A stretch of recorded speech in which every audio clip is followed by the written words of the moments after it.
Shalom guys. Selamat hari Minggu. Selamat hari Valentine juga. Kan udah lewat seminggu Valentine-nya. Terus emang kenapa? Kasih sayangnya juga lewat gitu? Iya juga ya. Enggak dong. Ayo Yongki.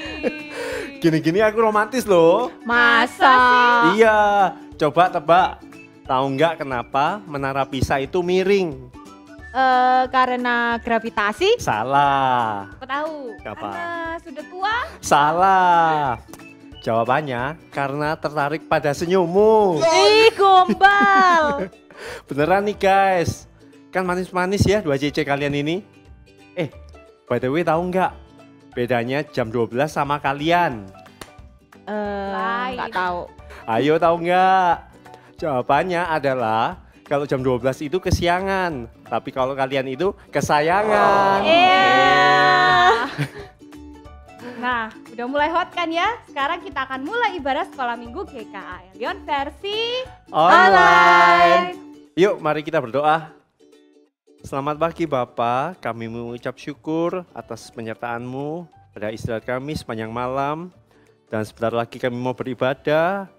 Kami mohon Tuhan periksa hati kami supaya kami juga boleh berkonsentrasi, fokus untuk beribadah dari awal hingga selesai. Terima kasih Tuhan, kami panjatkan doa ini dalam nama Tuhan Yesus. Kami sudah berdoa dan mengucap syukur. Amin.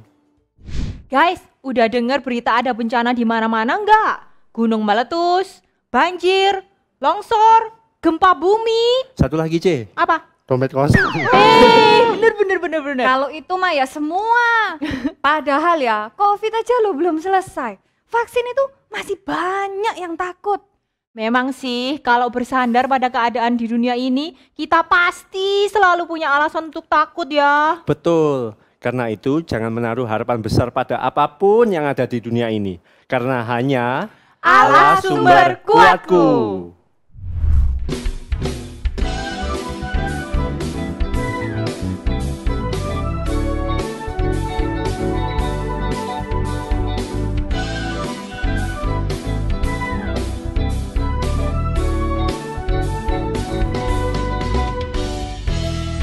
Hanya kau milikku di surga. Tiada yang ku ingini di bumi, hanya kau. Tak ku andalkan kekuatanku,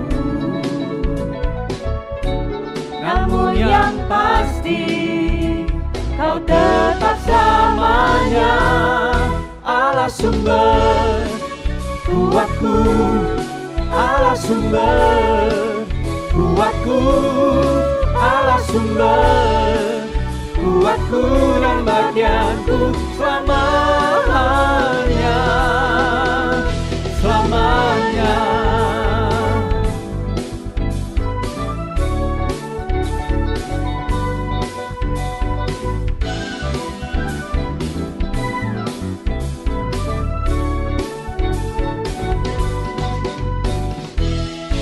Hanya kau milikku di surga.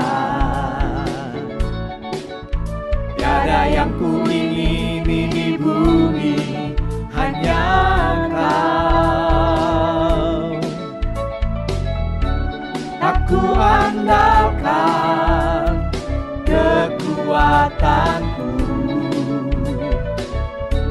namun yang pasti Kau tetap selamanya, Allah sumber kuatku, Allah sumber kuatku, Allah sumber kuatku dan bagianku selamanya, Allah sumber kuatku, Allah sumber kuatku, Allah sumber kuatku dan bagianku selamanya, selamanya.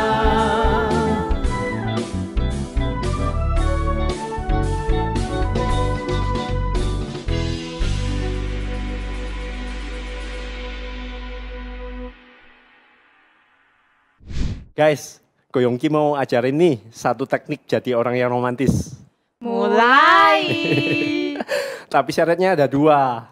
Katakan hal ini sungguh-sungguh, bukan cuma gombalan ya.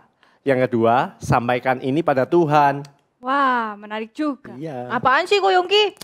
Nih, awan-awan apa yang bikin seneng? Awan. Apaan guys? I wanna be with you. Nah, mari kita ungkapkan ini pada Tuhan bahwa Dia adalah Yang terutama.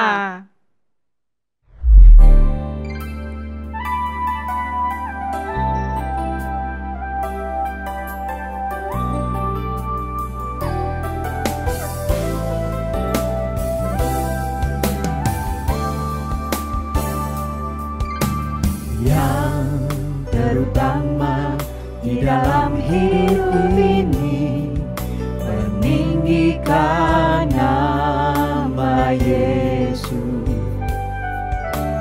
Yang terutama di dalam hidup ini, memuliakan namanya. Haleluya, haleluya, saya mau cinta Yesus.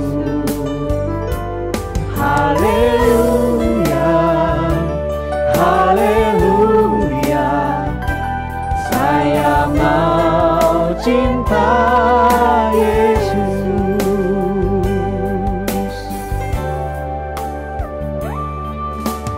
Yang terutama di dalam hidup ini, meninggikan nama Yesus. Yang terutama di dalam hidup ini, memuliakan namanya.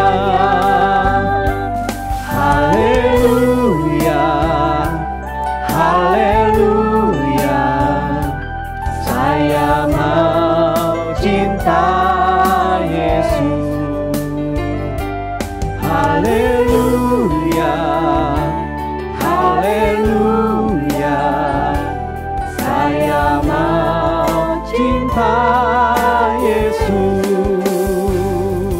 Haleluya, haleluya, saya mau cinta Yesus.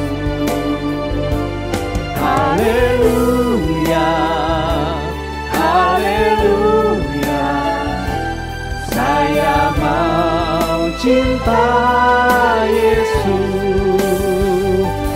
Haleluya, haleluya, saya mau cinta Yesus. Haleluya, haleluya, saya mau cinta Yesus. Saya mau cinta Yesus.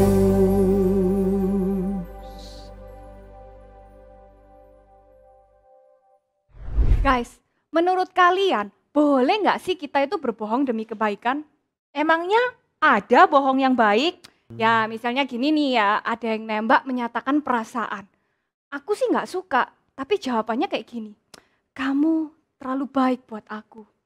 Atau misalnya ada famili yang sakit parah, tapi supaya jagain perasaannya, kita bilang, kata dokter nggak apa-apa kok, sakit biasa aja. Gimana ya? Kalau jujur, nanti hati yang mendengar bisa nggak siap, lalu jadi terluka. Tapi kalau nggak jujur juga, itu kan bohong. Gimana ya nih, guys? guys? Mau tahu? Mari kita simak firman Tuhan hari ini. Halo guys, dengan Ko Hansun di sini. Hari ini kita akan mendengarkan firman Tuhan tentang kejujuran. To be honest. Nah, tadi kan sudah ditanyain ya. Ini banyak nih model-model kebohongan yang katanya bohong untuk kebaikan. Kok bisa nambahin loh beberapa pertanyaan. Nih, misalnya kayak begini nih. Kamu misalnya main ke rumah temanmu, Kamu belum makan, kamu sedang lapar. Terus ditawarin kan sama mamanya temanmu, terus kamu sungkan. Mamanya temanmu bilang begini, "Nyo, belum makan ya, ini waktunya makan. Ayo makan bareng-bareng." Kamu sungkan. Sebenarnya kamu lapar, tapi karena sungkan kamu bilang, "Enggak, Ai, aku sudah makan kok." Ayo, itu bohong kan? Dosa enggak? Atau misalnya kayak begini, ada yang ngasihin kamu makanan nih, dimasakin misalnya, atau tadi kamu ke rumah temanmu, dimasakin sama mamanya, terus kamu makan, udah makannya sungkan-sungkan kan, terus tanyain gimana Nyo, enak nggak? Sebenarnya kamu nggak suka makanan itu, menunya kamu nggak suka dan taste-nya ya biasa-biasa aja lah. Tapi seringkali kan, karena kita orang timur kan, jawabnya apa? Enak Ai, syek ya. Atau misalnya ya, kamu pernah kan digodain sama teman-temanmu, waktu kamu sedang jatuh cinta sama seseorang, terus ada yang bisa nebak nih, kamu lagi suka sama si doi. Kemudian kamu ditanyain, misalnya si Hansun, si Michael, suka lo sama si Nita, suka lo sama si Michelle misalnya. Terus kamu biasanya ngomong apa? Enggak, siapa yang suka? Padahal dalam hatimu sebenarnya seneng, tuh kan? Itu bohong nggak? Nah, atau yang terakhir nih, yang contohnya lebih serius. Misalnya ada anggota keluarga yang sakit, sakitnya parah. Dokter bilang, wah ini kemungkinan sembuhnya ini 50-50 ya, atau bahkan lebih bawah dari itu. Terus waktu ketemu sama anggota keluarga yang sakit, ditanyain, dokter bilang apa, aku sakit apa? Biasanya kita bilang bohong untuk kebaikan kan, kita bilang, oh dokter bilang nggak apa-apa, bisa sembuh kok, pasti sembuh. Yang tenang ya, yang semangat ya, pasti sembuh, nggak apa-apa kok. Teman-teman ini bohong nggak? Ini bohong bukan? Ini bohong, kita sering sebut ini bohong putih. Menurut teman-teman, bohong kayak begini itu bagaimana? Betul nggak? Untuk dilakukan, dosa enggak? Nah, hari ini kita akan belajar firman Tuhan mengenai kejujuran, dan kita akan menjawab beberapa kasus-kasus seperti ini. Sebelumnya kita berdoa terlebih dahulu, yuk. Tuhan, berikan kepada kami pencerahan, supaya waktu kami kenal isi hati Tuhan, melalui firman Tuhan, kami bisa menghidupinya, kami bisa menghayatinya dengan baik. Dalam nama Tuhan Yesus kami berdoa dan mengucap syukur. Amin. Guys, tahu tidak bahwa yang namanya jujur itu, kita sering berpikir ya, jujur itu cuma soal aku ngomong apa adanya, ngomong yang benar. Tapi sebenarnya jujur itu dimulai dari yang namanya hati. Jadi pengertian jujur itu sebenarnya adalah lurus hatinya, terarah kepada Tuhan. Lurus, nggak bengkok ya. Kemudian dari hati yang lurus baru keluarlah kata-kata, ungkapan yang sesuai kenyataan apa adanya. Dan yang ketiga, karena hatinya lurus, perkataannya juga benar, dan maksudnya itu tidak pernah untuk curang. Nah, jadi kita perhatikan ya. Jujur, orang yang jujur itu bukan soal kata-kata dulu ya, tapi soal hatinya lurus. Hatinya dulu dimulai dari sana. Kalau orang hatinya sudah tidak lurus loh teman-teman, dia bisa menipu. Kita bisa menipu bahkan tanpa mengatakan kebohongan loh. Kita bahkan bisa memakai kebenaran untuk membengkokkan seseorang. Nah, contohnya begini ya. Dalam Alkitab Kejadian pasal 3 ayat 4-5, itu adalah kisah tentang iblis, si penipu dari semula. Sebelum segala sesuatu, iblis itu menipu Hawa. Nah, Kejadian 3 ayat 4-5 berkata, tetapi ular itu berkata kepada perempuan itu, sekali-kali kamu tidak akan mati. Tetapi Allah mengetahui bahwa pada waktu kamu memakannya, matamu akan terbuka dan kamu akan menjadi seperti Allah. Tahu tentang yang baik dan yang jahat. Di sini kisahnya nih, si iblis ini lagi meyakinkan Hawa untuk makan buah yang Tuhan larang. Buah pengetahuan tentang yang baik dan yang jahat. Sebenarnya iblis di sini ya, itu sebenarnya nggak berbohong loh. Di satu sisi iblis itu mengatakan kebenaran bahwa memang manusia itu nggak akan langsung mati secara fisik ya. Buktinya memang setelah makan Hawa tidak langsung mati kan secara fisik. Dan bahwa matanya akan terbuka. Itu benar bahwa kalau memakan itu mata Hawa, Adam, akan terbuka dan mereka akan tahu tentang apa yang baik dan yang jahat. Tapi iblis itu tidak mengatakan seluruh kebenaran. Dia menyembunyikan sebagian kebenaran bahwa kalau makan buah ini yang akan langsung mati adalah mati secara rohani, terpisah, diusir oleh Tuhan. Dan bahwa terbukanya mata mereka tahu yang baik dan yang jahat itu bukan hal yang diinginkan oleh Tuhan ketika itu. Karena yang Tuhan mau manusia itu bukan tahu sendiri, tapi ikut maunya Tuhan. Nah ya, tetapi iblis di sini poinnya adalah dia ingin berbohong, dia ingin menjebak, dia ingin menipu. Itu sudah cukup untuk membuat iblis menjadi penipu, bahkan menggunakan separuh kebenaran. Tidak mengatakan kebenaran secara utuh. Nah guys, ini kalau kita berkata bahwa berbohong itu berarti tidak mengatakan kebenaran, jujur itu berarti berkata apa adanya. Iblis ini apakah dia jujur? Secara kata-kata iya, tapi hatinya sudah dari awal mau menjebak. Nah, guys, ini bukanlah kejujuran yang dimaksudkan oleh Alkitab. Hari ini kita akan melihat apa kata Alkitab tentang jujur. Kita akan melihat dua bagian Alkitab yang paling sering diajarkan mengenai kejujuran. Yang pertama adalah hukum ke-9 dari Taurat, yaitu jangan bukan jangan berbohong. Apa bunyi hukum ke-9? Jangan mengucapkan saksi dusta terhadap sesamamu manusia. Jadi bunyinya bukan jangan berbohong, melainkan jangan bersaksi dusta. Apa artinya bersaksi dusta? Jadi hukum ini diberikan, itu konteksnya waktu itu ya, itu dalam pengadilan. Jadi kalau dalam pengadilan kuno waktu itu, sebuah keputusan itu diberikan, itu betul-betul berdasarkan keterangan 2 atau 3 saksi. Jadi kalau ada seseorang ketahuan bersaksi dusta ya, dia akan mendapatkan hukuman sesuai dengan apa yang dia lakukan, apa yang dia saksikan terhadap orang lain yang bohong itu. Jadi poinnya di sini firman Tuhan mau berkata bukan jangan berbohong, tapi seseorang itu tidak boleh mengucapkan saksi dusta atau kebohongan tentang orang lain yang tujuan dan akibatnya membuat orang lain celaka dan hanya menguntungkan diri sendiri. Perhatikan, firman Tuhan berkata tidak boleh mencelakakan orang lain dengan kebohongan, apalagi hanya untuk keuntungan diri sendiri. Nah, bagian yang kedua adalah bagian yang sangat terkenal karena ini kata-kata Tuhan Yesus sendiri dalam Matius 5 ayat 34 sampai 37. Yesus berkata, "Tetapi aku berkata kepadamu, janganlah sekali-kali bersumpah baik demi langit, karena langit adalah tata Allah, maupun demi bumi, karena bumi adalah tumpuan kakinya, ataupun demi Yerusalem, karena Yerusalem adalah kota raja besar. Janganlah juga bersumpah demi kepalamu, karena engkau tidak berkuasa memutihkan atau menghitamkan sehelai rambut pun. Jika ya, hendaklah kamu katakan iya. Jika tidak, hendaklah kamu katakan tidak." Apa yang lebih dari itu? Berasal dari si jahat. Nah, ini poinnya Tuhan Yesus ini berkata, tidak boleh bersumpah palsu ya. Karena waktu kita bersumpah kan berarti kita menjaminkan sesuatu. Padahal kita tidak punya hak atas apa yang kita sumpahin. Bahkan kata Yesus ya, ciptaan Tuhan, kita ini nggak punya hak termasuk rambut kita sendiri, kepala kita sendiri.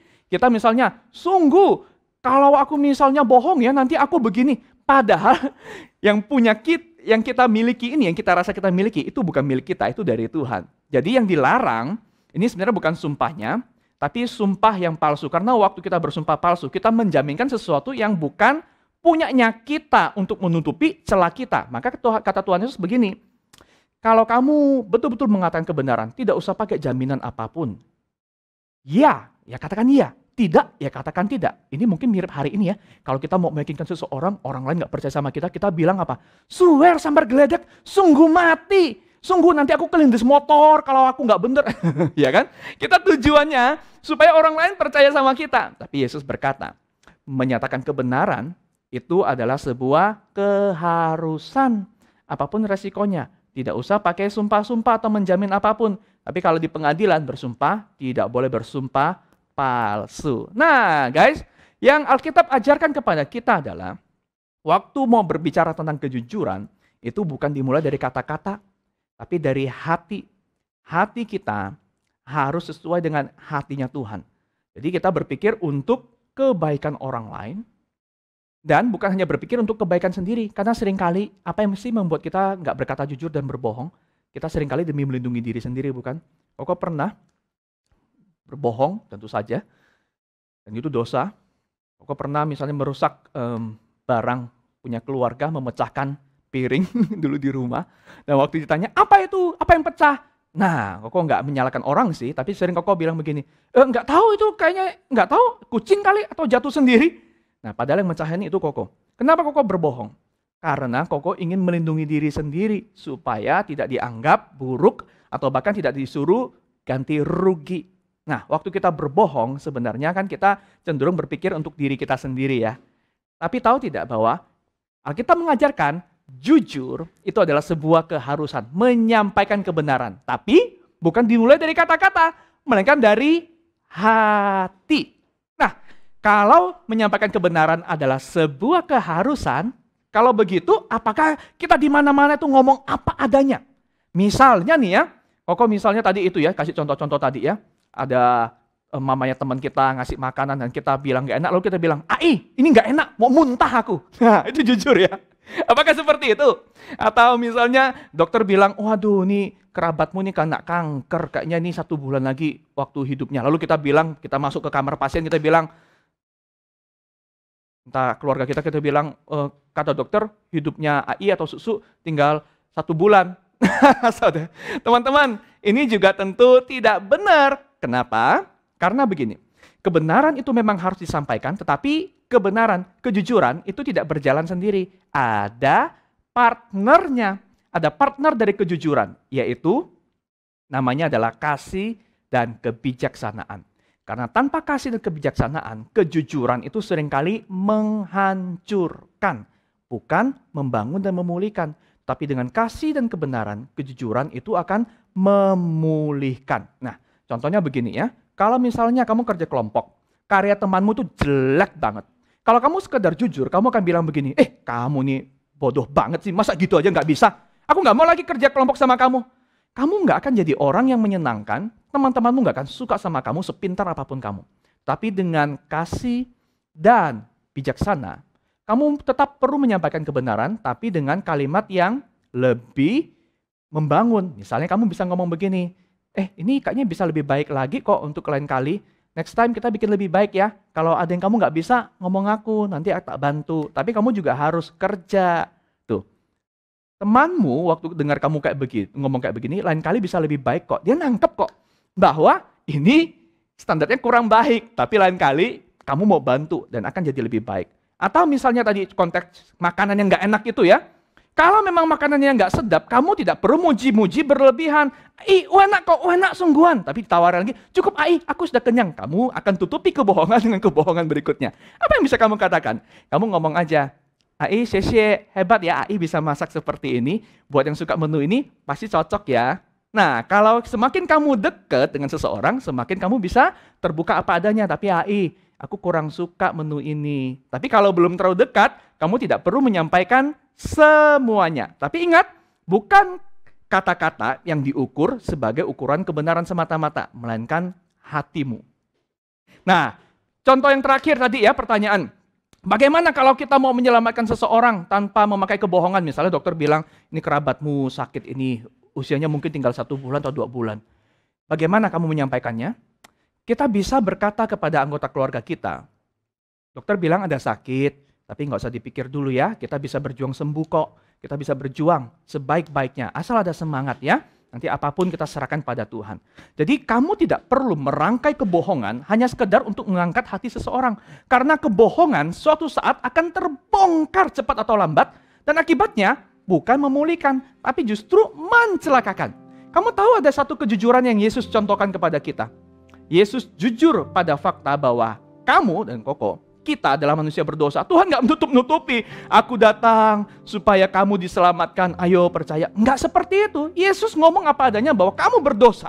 Tapi perhatikan, kasih dan bijaksana Yesus tidak sekedar mengatakan bahwa kamu ini kotor, kamu ini najis, kamu lihat dosamu. Yang sering berkata seperti ini siapa? Iblis. Iblis menyampaikan fakta bahwa kamu berdosa. Kamu ngalah. Ini aja masih nyontek, hayo masih akses konten-konten porno. Halah kamu masih nyimpan benci kan sama dia. Halah kamu sambil memuji Tuhan padahal hidupmu. Itu fakta, ya itu fakta kita berdosa. Tapi itu kalimatnya iblis. Tetapi Yesus tidak melulu berkata, gak apa-apa, darahku udah menyucikan. Dosa gak apa-apa. Yesus gak seperti itu. Yesus berkata, kamu berdosa. Tapi kamu tahu akibat dosamu ini akibatnya hukuman mati, neraka, bahkan lebih kejam dari itu. Itu mengerikan. Tapi aku menggantikan kamu untuk menanggung ini. Yesus berkata jujur bahwa kita berdosa. Tetapi Yesus dengan kasih dan bijaksananya, dia menggantikan kita untuk menanggung ini semua. Sehingga teman-teman, kejujuran adalah harga yang harus kita lakukan. Bukan demi melindungi diri, melainkan karena Tuhan Yesus sudah menggantikan kita menerima apa yang tidak mampu kita tanggung. Sehingga hari ini, kalau kita punya rasa aman yang sesungguhnya di dalam Tuhan Yesus, kita nggak usah takut untuk berkata apa yang benar.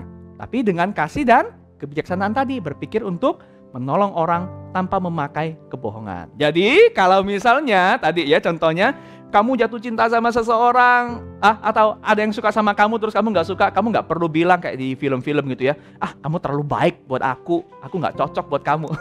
Itu bohong ya. Kalau masa ada orang terlalu baik, kalau tidak katakan tidak, kalau iya katakan iya. Dengan kasih dan bijaksana, biar kata-kata kita, kejujuran kita menjadi berkat. Amin. Mari kita berdoa. Tuhan Yesus, berkati kami agar firman-Mu ini menolong kami untuk berani jujur, dimulai dari hati kami sendiri. Hati yang lurus di hadapan Tuhan, dan itu keluar dari kata-kata kami. Bukan demi melindungi diri sendiri, kami dilindungi oleh Tuhan. Maka kami tidak perlu lagi khawatir, bahkan untuk menyampaikan mengakui kesalahan kami sekalipun.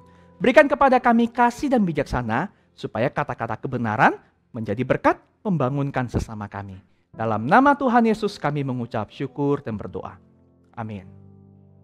Guys, untuk ayat hafalan kita minggu ini, kata Tuhan Yesus dalam Matius 5 ayat 37. Jika ya, hendaklah kamu katakan ya. Jika tidak, hendaklah kamu katakan tidak. Apa yang lebih daripada itu berasal dari si jahat. Mari kita berkata jujur. Guys, kejujuran itu ternyata bukan hanya soal perkataan, tetapi hati yang lurus dan terarah pada Tuhan. Kejujuran juga butuh partner yang bernama kasih dan bijaksana. So, mari kita menjadi orang yang jujur, yang menyampaikan kebenaran untuk membangun sesama dan memuliakan nama Tuhan. Ya, ini misi memang gak gampang ya. Tapi bisa kita lakukan jika kita bukan bersandar pada diri sendiri, melainkan Sandar pada lengan yang kekal.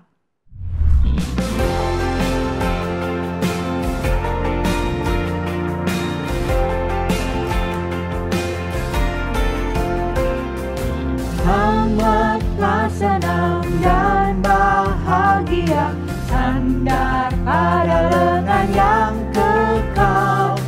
Amat besarlah damai berkatnya, sandar pada lengan yang kekal. Sandar, sandar, ku aman tiada bahaya.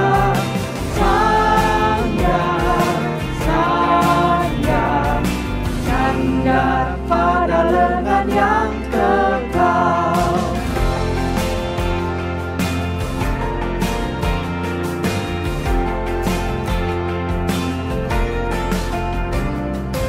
Ku takkan cemas, ku takkan takut, sandar pada lengan yang kekal.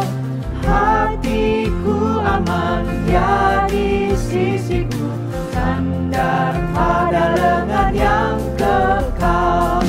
Sandar, sandar, ku aman tiada bahaya. Sandar, sandar, sandar pada lengan yang kekal.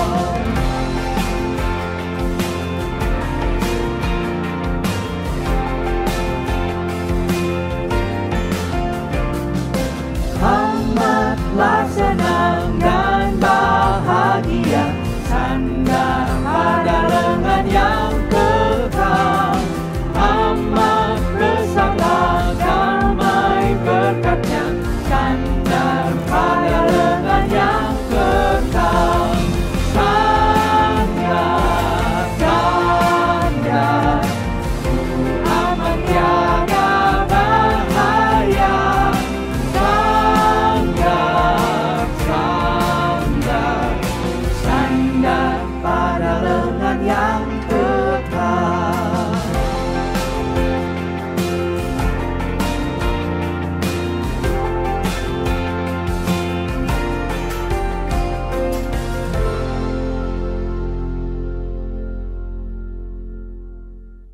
sampai di sini ibadah kita minggu ini. Sampai berjumpa lagi minggu depan. Dalam ibadah sekolah minggu GKA Elion versi Online. Bye.